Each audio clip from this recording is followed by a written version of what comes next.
igitaramo cy'abana b'Imana.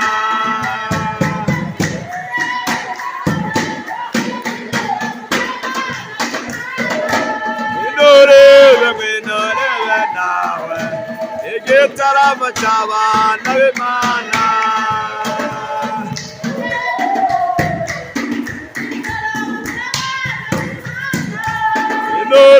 Ngwinorebe nawe igitaramo cy'abana b'Imana.